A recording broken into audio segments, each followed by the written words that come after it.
Sergio LaCour's Love Lines. It's Sergio's Love Lines with Sergio LaCour. Go to the phone line. Tell her who we talking to. Sage Prince and Just My Opinion. This is Sage, and that's just about going to do it for the first half of Just My Opinion. K-Fox Night Beat with Nasty Nets Rodriguez. The beat of the Fox. K-Fox Night Beat, Nasty Nets. You know what? You're going to listen from 5 to midnight. Just turn it on and don't stop. DJ Alibaba. The Underground Surround Sound Star Time with Paul Pearson. Thanks for tuning in. My name is Paul Pearson. Sunday evening sound sessions on Rainier Avenue Radio. Trust me, you'll be listening the entire time from 5 to midnight. Sunday evening, your sound session on Rainier Avenue Radio. Dealing with COVID-19 is uncharted territory, and everyone has different challenges. People may feel anxious, down, or overwhelmed. For some, these feelings can lead to changes in sleep patterns, an increased use of alcohol or drugs, or withdrawing from the people around them. If you know someone who's having a hard time coping, you can help by reaching out to talk and listen. To learn more about how you can help someone in need, call the Suicide Prevention Lifeline at 800-273-TALK. Brought to you by the state of Washington. This is Rainier Avenue Radio .world. Welcome to Real Estate and Money, a half-hour program on Rainier Avenue Radio .world designed to help you whether you're a buyer, seller, investor, or renter in real estate. Your hosts are 3 local professionals who will escort you on your journey. Violeta Strash, who has years of media advertising and marketing experience and brings this extensive knowledge to John L. Scott Real Estate and all our clients. Tina Lombard, who is a mortgage loan originator with Cardinal Financial with over 28 years of experience, and Elsie Chaudoin, who has over 13 years of experience as a licensed real estate broker. And now here's Violeta, Tina, and Elsie. Good afternoon, everyone. It's real estate and money time. Yay. And before we go on, we have a couple great interviews lined up today for you. I want to just let you know that if you need to contact us after the show, you can reach us at 206-717-4490. Again, that's 206-717-4490. Or you can catch us at our individual phone numbers that you can see on the screen right now. So please, let's continue on with Tina. We've got issues with getting a interview in on the broadcast room. Yeah, we'll get it. Yeah, we'll get. No, keep going. He's trying to get in, so let's just keep going, and he'll get in. What do you have today, Tina? Real quick.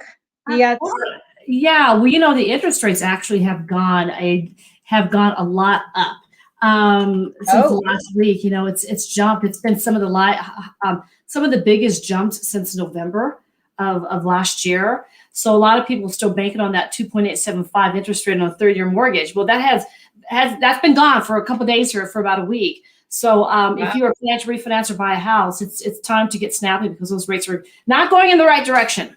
So, but right now, mortgage loan officers and realtors are busy. This is really the time to get to the action before the boat leaves the shore. So yes, we need more homes to sell. So if you are considering it, now is a great time, and get good money from the sale of your home. And talking about should we go ahead and do Thelma first? Talking about money. Yeah, do Thelma first. Okay, that'd be great. Yeah, here's one thing to consider when you've got some finances in mind. What about education? Tina, what are we going to do with our kids' education? Here's a way to get around that, a special way. Go ahead. So is Thelma on now? Is Thelma? I don't know what's going on with that. Okay, I just want to introduce Thelma Sevilla. She's with Philippine Scouts, and they have a special program for a scholarship program that we want to introduce today on the show. And Tina's going to interview this wonderful woman who's in charge of this committee for funding higher education. Here we go. So hi, Thelma. How are you? I'm good, thank you. Am I on? Yes, you are. Yes. We have been hearing wonderful things about your program, and you are just making a lot of dreams come true. You're making things happen. You're pushing kids in the right direction. So tell us a little bit about your program. Well, the program evidently is not an old program. It's resurrected. It was on shelf for a little bit, but we have funding that is Philippine Scouts Heritage Society, Calugas chapter, which is based out of Washington State and has been in place since in the mid 80s. And the scholarship program targets not just Filipinos, but we say Philippine Scouts Connected, meaning if you have an interest in Philippine Scouts, or if you know someone who is a descendant of the Philippine Scouts, then they are certainly eligible to apply for a scholarship. So the scholarship at the moment is on a trial that we want to try out in Washington State. So eligible applicants must be a resident of Washington State for now. So we will be awarding this year. So applications can be picked up. We're going to post it on our Facebook, which is the Calugas chapter Facebook, along with sending it to all Washington State schools, high schools, and junior colleges. So we want to make it available to basically the general public who has an interest or a connection to the Philippine Scouts. So what we want to say is Philippine Scouts has been around since 1989 or 84. It goes way back. Yeah. So, and it was founded by the Medal of Honor recipient, Captain Jose Calugas Sr., who spent, I don't know, 27 years or so in the U.S. Army, retired in Tacoma. So this scholarship is named after him for his courageous and brave actions during World War II. It is called the Captain Jose Calugas Sr. Memorial Scholarship Program. We want to encourage our students to go on to higher education. So in keeping with our mission and our goals, the organizations, both the Philippine Scouts Heritage Society, and I'm also a member of the Bataan Corregidor Survivors Association and have been for many years. Our legacy or our goal is to promote, preserve, and educate the general public of the legacy of Filipino American soldiers of World War II. Now, we know that the Philippine Scouts was organized by the United States Army in 1901. So at that time, Philippine Scouts were a combination of American and Filipino soldiers under the auspices of the United States Army. So what we wanted to do is continue the legacy, but in order to do that, we want to be able to promote it. We want to preserve the history. So education is a big component. We say on our logo, the legacy lives if their story is remembered. That's true. Yes. Okay. So we want to say the legacy lives if their story is remembered. In other words, we want them to learn. We want them to know what it was all about. And by doing so, they have to do research and also promote this onto other networks. So what we want to do is Violeta, who has been instrumental in getting this off the ground, is going to be soliciting and contacting business owners in the community, Washington State, not just King County, throughout the entire Washington State. When this becomes more successful, then we will expand to other states because the Philippine Scouts Heritage Society is a national organization, not just a Washington State organization. It is nationwide. We have chapters throughout the United States. Great. Well, Thelma, really quick, because we want to make sure we get all your information in. Can you give us the name of the group again and spell it out for us so we can drive people to your website? The name of the website or the Facebook? Yes. The Facebook and website, please. Okay. Well, the Facebook is Calugas Chapter. Violeta, maybe you can confirm this a little more. You have the exact title. The Captain Jose Calugas Sr., that's CALUGAS, Calugas Senior Memorial Scholarship Fund. Right. And, or just Memorial Scholarship, and you can go to the Philippine Scouts website. Is that where we're going to find the application form, Thelma? We intend to put the link into the from the national into the chapter. The Okay. Calugas chapter. And Give us evidently, there is a Facebook also for the Calugas chapter. Okay, give us the Facebook really quick, Thelma. What's the Facebook name? Captain Calugas Chapter.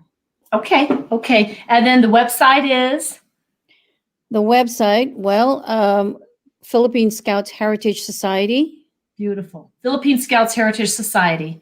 Right. Okay, so they're asking us so they can put on. There we go.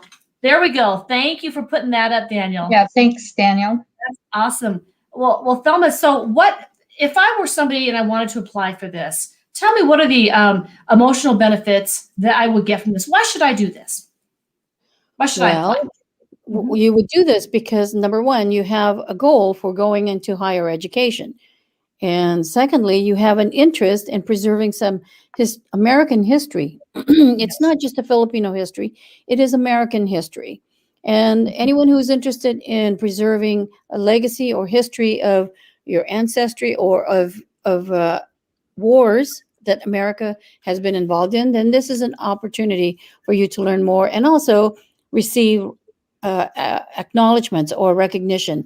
We would be starting out at the moment with $1,500 for the first place winner. And we know that today it is just the tip of the iceberg. But of course, as we say, we want this to continue to grow. So this is where many of our businesses will play a key role in expanding the program. And this is more of Violeta's department, but we intend that this will, as I say, expand. And we are not limiting it to just Philippine students. We want it to be a general scholarship program for those who are interested or have connection to the Philippine Scouts. And really quick, are there dates? Are there any important dates they need to be aware of? Well, yes, applications need to be submitted no later than April 30th. April 30th. Very good. Okay. 2021. Okay, great. And so we would like to invite you back along the way and see how applicants are going, and kind of take a look at, when you do, after the application date is closed, who the winners are. And part of the submission program is a video content and an essay. So we'd like to maybe show some of these kids who are going to be in the forefront of the list of students that are being considered. We'll play their videos during our show. Right. And just recognize some of these kids who need to be considered and have a great chance of giving back to the community at some point too. Right. Yeah. And Thelma, am I correct? I'm not quite sure if a lot of the applicants are the demographics to our show, but if you're an auntie, if you're a mom, if you're a grandma, if you're a lula, if your child of special interest could benefit from this, pull this application for them and just sit them down from the computer and force them to fill it out. Am I right, Thelma? That is correct. You can do that. Because, and of course, application is a piece of electronic submission, or you can send it in. But then the video forces them to be able to record, and from that, we say 3-minute video. We would glean out a lot of information about the individual. Watch their honesty, their interest, and their overall appearance. In terms of real interest. So we think that this is the way to go. We have so many platforms to use today. So it's according to Violeta, we're going to promote this through Twitter, Instagram, Facebook. you name it. So just everybody reach out to who you know and promote this thing and get everyone involved. Like Yes. Tina was saying, moms, dads, moms and dads. grandparents, Right. aunts and uncles, everybody. Right. They have children that need to pay attention to this. Yes. This is a special memorial scholarship, and you will want to take part and get some of the funding to help you with your higher education goals. Yes. Right? Well, one of the things I wanted to add is that I'm also included.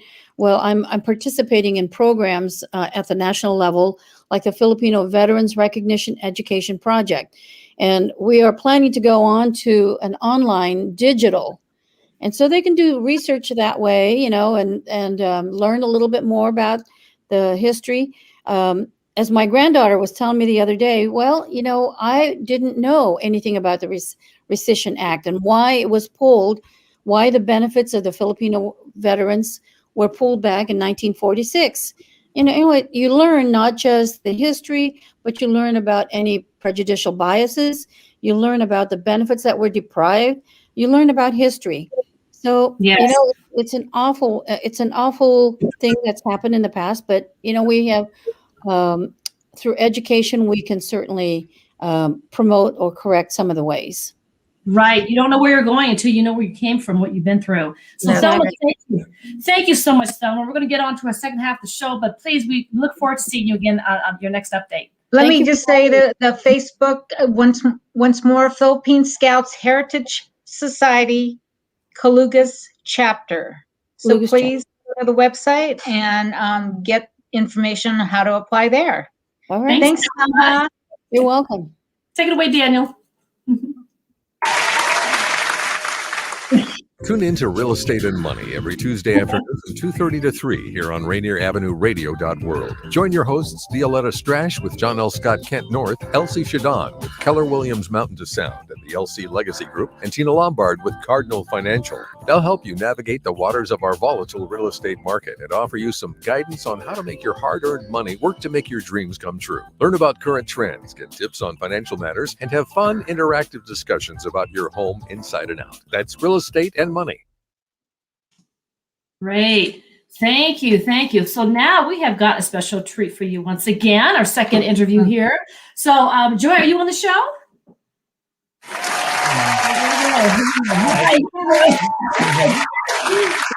Joey, I know Joey. Oh my gosh. Alano? Yes. Hi.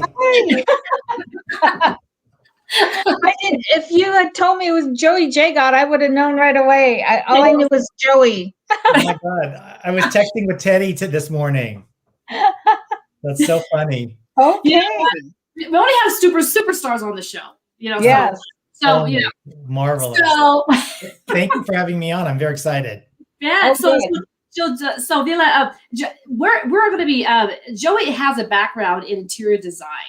And he is going to be our design guru for today. We're going to actually ask him several questions about our house, either staging the house that you're selling or actually getting in the house that you just bought and how to best design it. So Joey has got many years in interior design, but he also is a realtor. So he comes from both sides of the fence there, and he can tell us exactly what we need. So Joey, say hello. Tell us what's on your mind. Hello, everybody. I'm very happy to be here. Thank you for inviting me onto your show. I hope I impart some words of wisdom or at least something humorous to think about when you're designing your home or you're trying to sell your home. Interiors matters, as does exteriors. But go ahead and ask me some questions. I'm all ears. Okay. Well, when people first move, like I was in my house for 18 years before I moved to my new house. And of course, the furniture is going to be different. Everything's going to be, my lifestyle's different, my income's different, everything. So what's the first thing you have to consider when you move from an old house with all your furniture into a new house? Should you bring your old furniture? Should you buy new furniture? What should you do? I guess it all depends on what's happening with your current furniture. If it's a sofa that you've been wanting to replace for several years, don't bring it into the new home. If you have the option of buying new, it's always it's a way to bring a fresh new energy into your home.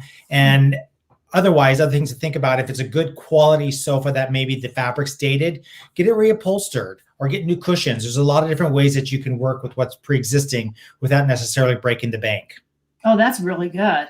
That's really good. So, as far as like painting and carpet, I mean, I can just go all natural. I can go ballistic and have paisleys everywhere and whatever. But what would you say the first choices you should make when you do the interior of your house, painting and carpet? Oh, I definitely think those are two super important ways, especially if it's an older home that you're moving into that needs there's nothing more refreshing than a nice coat of paint. And I always tell people to go with an off-white. Don't go with a stark white. It's very challenging in the Northwest to deal with stark whites, blue-based whites. You want red-based whites because they're a little warmer. And there's so many nice off-whites and creams that work with our weather. You have to remember that it's gray for a big chunk of the year here. But even though it's gray, it's very bright. So that color will reflect back into your home and it can make the walls look dingy. So just be very careful when you're picking out something that you might have found in a magazine, and remember that just because it's a beautiful white in sunny California doesn't mean it's necessarily going to translate up here. That's true. That's true. Well, how about the carpet? I mean, a lot of people say, hey, Tina, rip out your carpet. Just do all hardwoods. What do you have to say to that myth? That's what I'm doing to my mom's house now. Okay. It's wall to wall.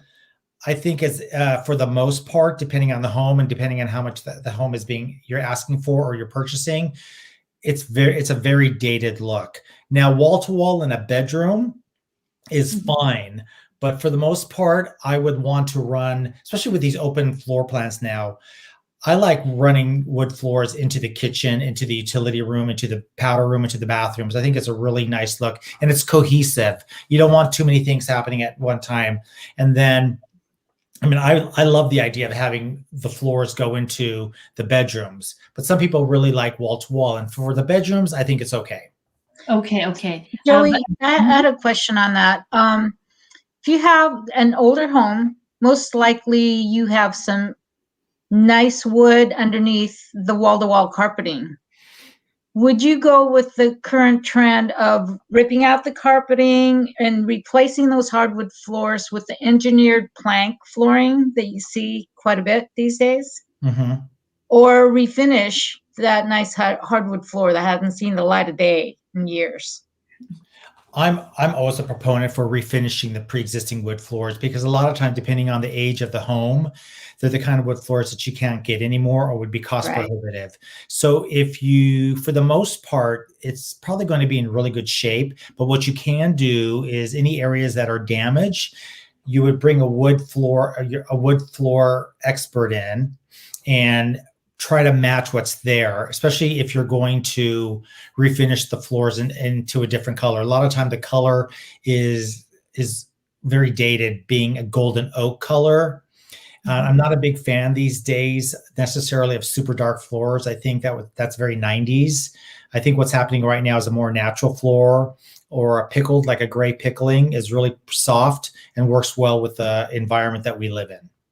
Okay, wow. That's interesting to know. Well, a lot of people are doing the whole thing where they rip out the countertops and they're replacing it with granite or marble or something like that. What do you think about that? Does it really add value? Does it really add spice? What does it do? I would rather see them rip down the wall. If it's an enclosed kitchen, I think that's really a sign of a dated house, because people really want an open floor plan these days. Everyone, especially in our culture, everyone's in the kitchen. Yeah. And so if you remove those barriers and you have an island that people can congregate in, or you can have multiple surfaces for people to help when you're preparing a meal, it's really inviting and it's very warm. One thing that I'm doing now, and I'm doing a new custom home up in Briar. And what we decided to do is we're going to do quartz countertops, except the island, we're going to paint the island a different color than the rest of the cabinets. And then we're going to do a different countertop on top, just to give it a little bit of jewelry in the room, because that's going to be the big ta-da in the room. Wow. I like that. Jewelry in the kitchen. I like that. Going on your kitchen counter. Yeah, you have to have your we call them moments. When you look you don't want your eyes just to kind of wander around a room and not have a fixed point. So you want to have a big ta-da. Like, where is it? The fireplace? Is it Is it the window? But in these open floor plans, you really want to make sure that there's that the kitchen holds itself to the rest of the room, because everything's exposed. This is true. Now, really quick, I just redid half my lights in my house like 2 weeks ago. I replaced all the old chunky fixtures and I replaced them with chunky like chandeliers or more crystallized, what have you. Can you speak about the lights in your house? Can you update your house by just changing the lights? Oh, very much so. Again, I did that to my mother's home. I replaced the dated 70s. That's how old this house is. The dated, you can see behind me briefly. I don't know if you can really see that. So you see that I did that in all the bedrooms, and it immediately lifted the visual appearance of each room, as well as getting rid of the popcorn ceilings. That'll do it. That'll do it. Yeah, that did. But lighting is key. But you don't want too many dangly things. Then it gets, it's like Coco Chanel said, right before you leave the house, take off one thing, because otherwise you have too many things going on. Yeah. So I still have the solid stuff, but the dining room, and I have a sparkly crystal thing going on there, but everything, and there was an Edison bulbs in here. There was a old country farmhouse bulbs in here. I'm like, no, get it together. So now they all look the same. Yeah, consistency with your light bulbs is important. That's a big thing. I think the last thing before we have to go, talk about blinds. People come in and they don't know whether to do curtains again or blinds. Talk about the wall coverings. What I do a lot of now, I'll tell you two projects. I'm doing I do a lot of flat Romans because we like to use fabric. And so flat Romans kind of stack into each other. And that way you can do a really nice fabric, but that's usually lined. And in bedrooms, I do blackout lining. I have, like, as far as goopy curtain treatments, no one does that anymore. But you can do a combination of really nice sheers as well as flat Romans, which gives a really soft look to bedrooms. Oh gosh, thank you. Well, I think we're out of time. So that means Joey, that you need to come back because you're not done. Oh, I would love to come back. I want you back, Joey. I want to talk to you about my personal home. Okay. Certainly. I'm available. Say hi to Auntie Gussie. Okay. I will. All right. Do you have any announcements, V, before we gotta go? Yeah, I just want to talk about our opening high school football doubleheader this Friday with Seattle Prep versus Ballard at 5 p.m. and Rainier Beach versus Garfield at 8 p.m. Saturday, we have West Seattle versus Cleveland, and all three games are at Memorial Stadium. So tune in next week to Real Estate and Money, 2:30 p.m. every Tuesday. And right after us, we've got R&R live jam session. So stay tuned for those guys. Thank you, everybody, for tuning in. Thank you, Joey. See you soon, Tina. Oh, what else? Instagram. Keller Williams Mountain and the Elsie Legacy Group, and Tina Lombard with Cardinal Financial. They'll help you navigate the waters of our volatile real estate market and offer you some guidance on how to make your hard-earned money work to make your dreams come true. Learn about current trends, get tips on financial matters, and have fun, interactive discussions about your home inside and out. That's Real Estate and Money.